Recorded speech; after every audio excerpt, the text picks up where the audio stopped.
今天和大家分享一个新的内容，是词汇复习。因为学习新内容很重要，但是呢，如果学习了不复习，很快就忘了。所以我们今天学习怎么样词汇复习。这些方法是我在上课的时候，或者说我自己学语言的时候发现，有一些很好用的方法，我想分享给大家。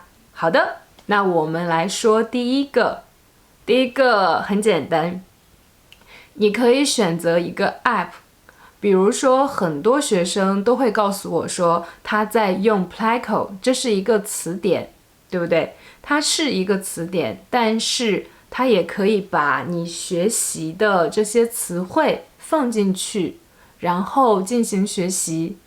我觉得也有一些别的，像 Quizlet， 你也可以把你学习的中文好写进去，然后还有一些练习的方式，这样你今天学习，第二天可以复习，第三天可以复习，第四天可以复习。好的，这时候你复习词汇的时候，有一个需要注意的地方。如果你想记单词，其实你可以选择一个句子。好，这样的话你记的时间更长，你也可以很容易的记住它。我举个例子，比如说剧透。剧透什么意思？就是我去看电影了，然后我知道这个电影是什么，你没有去看，我说这个电影它的故事是什么，发生了什么，但是这时候你就可以说我想自己去看，我不想听你剧透。好，这时候这个剧透的意思你就知道了，所以我建议你可以去背，或者说去记2个或者3个和剧透有关系的句子。比如说我不喜欢剧透，剧透没问题。好，你不要给我剧透。如果你去记住这3个句子，那你和你的朋友在讨论电影的时候，你就可以用上，对吧？如果说你只是记了剧透这个词，当你说的时候，你在想，我要怎么用这个剧透，对不对？所以你在复习词汇的时候，最好你可以复习一个词汇，记住一个词汇的句子或者2个。这个句子不用太难，你不要想用非常复杂的句子去记，就可以选择最简单的，比如说我喜欢，我不喜欢。好，就是有一些特别简单的句子来用。好的，那我们来说第2个。好，第2个去复习的方式呢，我刚才在举例子的时候，我解释剧透，我没有说英文，我用中文解释的，对不对？用的很简单。所以你复习词汇的时候，你可以自己写一些卡片。好，不要偷懒。好的，不要偷懒，写一些卡片。这些卡片的词汇你看到，然后你用中文去解释这个词是什么意思。为什么要这样做？因为如果你解释的时候，你会更理解这个词是什么意思。下次你和中国人或者中国朋友讨论一个事情，你不知道用中文怎么说，但是这时候你就可以用简单一点的中文去解释，对你来说解释事情非常有帮助。比如说你和朋友说到冰箱这个词，说到冰箱这件事情的时候，你说怎么说？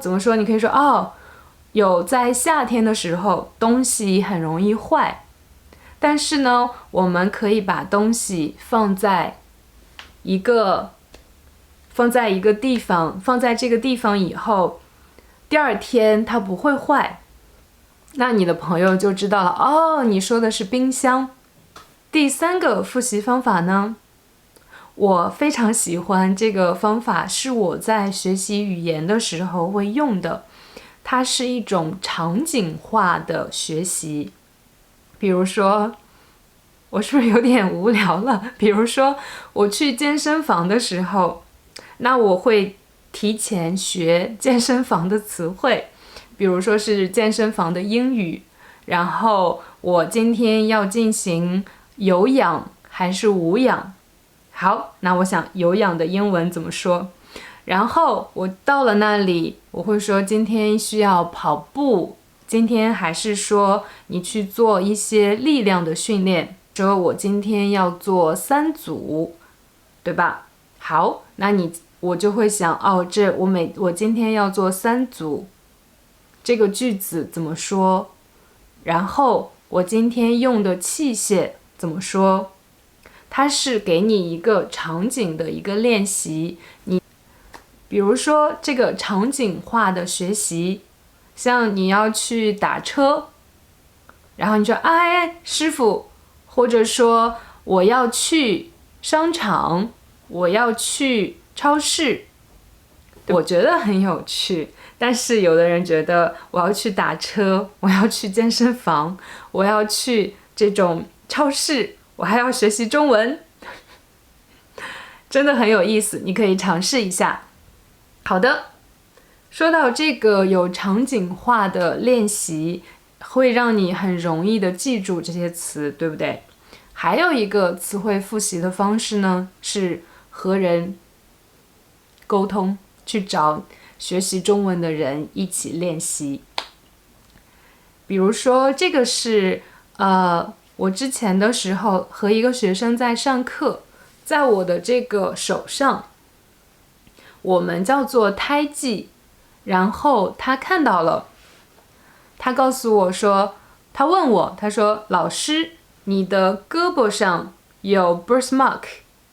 我以前的时候没有学过这个英文的词汇，但是他告诉我以后，这个词我现在还记得，我觉得应该不会忘了。所以和人沟通、和人这种讨论的时候，词汇是最容易记住的。所以呢，不要害怕，也不要害羞，你可以先准备你要复习的这5个词，然后准备一下和这5个词有关系的句子，你可以和这些人去讨论，去说。如果你觉得我怕太难，没有问题，没有问题，你是为了练习，对不对？为了练习。说下一个复习方法，如果你觉得你的中文还没有准备好，你不想和说中文的人交流，这时候你可以写下来。写下来是一个很好的方法。以前我有一个学生，他很喜欢做菜，那我告诉他，你可以跟我分享一下怎么样做披萨吗？怎么样做蛋糕？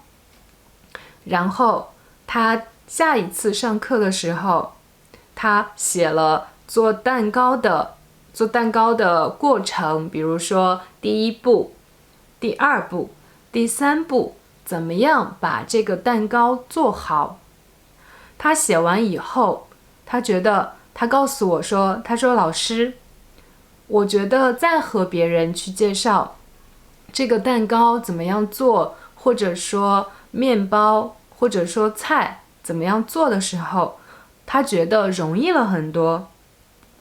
我说是的，并且他记住了怎么样去，比如说做蛋糕的时候，或者做面包的时候用到的面粉、烤箱，这些词他都记住了。然后在复习的时候，他会告诉别人，或者说上课的时候，我会让他再说一遍，这样他的词汇复习得非常的好。好的，那就是今天我介绍的这些词汇复习的方法了。如果你有什么比较好的复习方法，也可以和我们大家一起分享。那我们下次见吧，拜拜。